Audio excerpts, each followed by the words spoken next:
যে এই টেক্সটাইল মাঠে আমাদের প্রথম সিরিয়ালে আছেন, কিন্তু বিভিন্ন ডিস্ট্রিক্ট থেকে ঠাকুরগাঁও, পঞ্চগড়, পাশাপাশি রংপুর, লালমনিরহাট, গাইবান্ধা, কুড়িগ্রাম, দিনাজপুর বিভিন্ন জেলা থেকে একটা ষড়যন্ত্র চলছে কিভাবে আমাদের এই বরাদ্দকৃত হাসপাতালটি বাইরে নিয়ে যাওয়া যায়।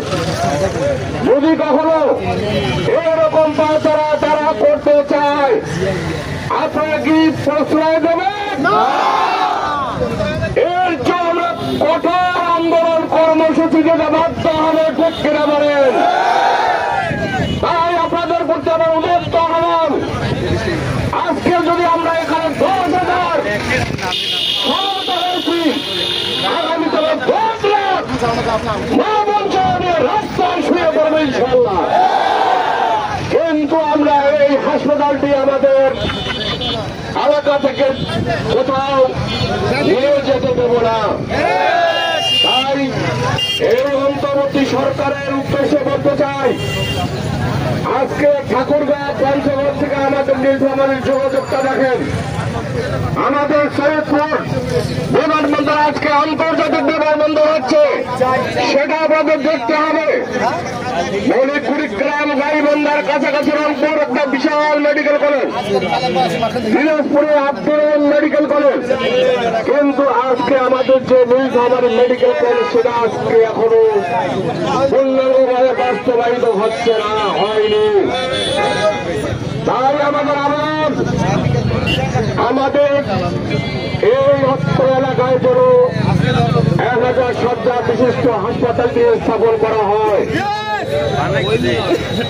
যদি আপনারা ষড়যন্ত্র করেন, আবারও বলছি, বিমানবন্দর রেল স্টেশন থেকে এই রাস্তা পর্যন্ত আমরা অবরুদ্ধ করে রাখবো, দেব না। সম্মানিত সুধীবৃন্দ, বিভিন্ন নেতৃবৃন্দ আছেন, স্বল্প সময়ের কারণে আমি আমার বক্তব্য এখানে শেষ করছি। সকলে ভালো থাকবেন। আল্লাহ হাফেজ। আসসালামু আলাইকুম ওয়া রাহমাতুল্লাহি ওয়া বারাকাতুহু।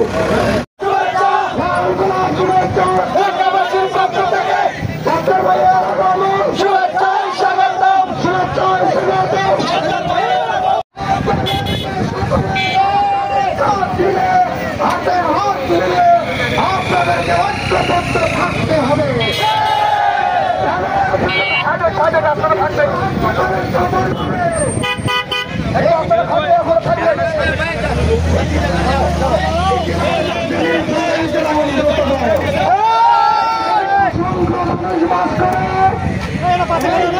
আমরা একটু পাশায় আমরা রাস্তাটা ভাবতে দিই না।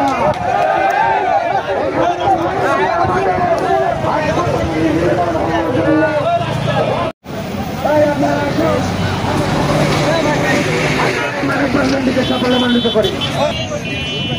সামলাই মাইকের সামলাই, মাইকের সামলাই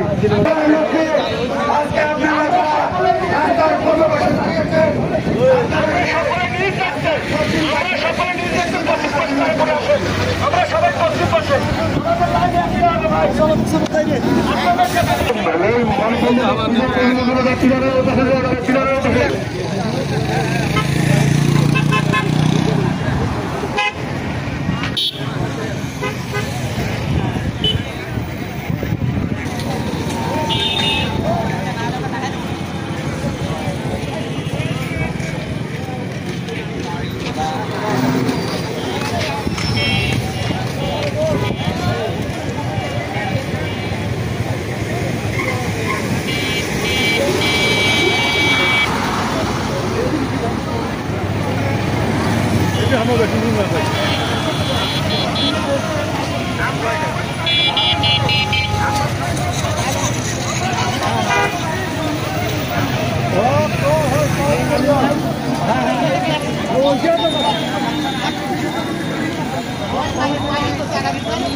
স্পেশালাইজ হাসপাতাল।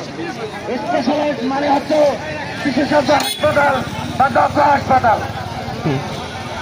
আজকে আমরা দেখছি বিভিন্ন ফেসবুকে ইলেকট্রনিক মিডিয়ায় বিভিন্ন জেলা আজকে দাবি করতেছে।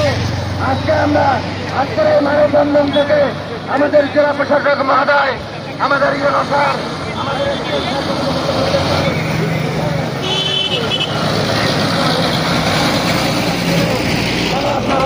অবস্থান করব।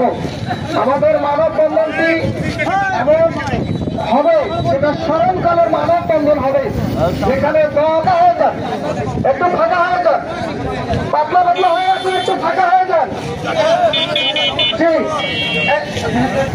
স্বতঃস্ফূর্তভাবে আপনাদেরকে অংশগ্রহণ করার জন্য আমি বিনীত অনুরোধ করছি। যে সম্মানিত উপস্থিতি, আপনারা লাইনগুলো একটু ফাঁকা করে নেন। যারা রাস্তার মধ্যে রয়েছি তারা একটু আমরা রাস্তাটা ক্লিয়ার করবেন এবং আমাদের কিছুক্ষণের মধ্যে মানববন্ধনে আমাদের সবাই সাংবাদিক জ্ঞাপন করেছেন। একটা হচ্ছে আমাদের বিএনপির নেতা যেমন আলমগীর হোসেন সরকার ভাই, যেমন খায়রুল আলম ভাই,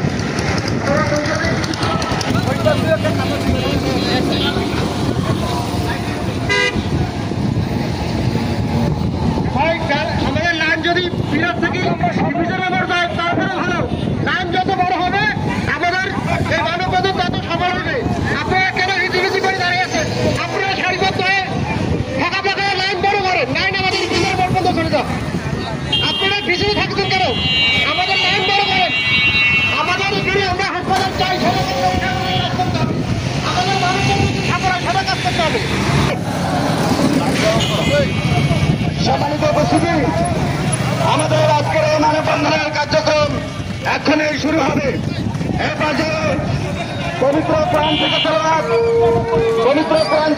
করবেন।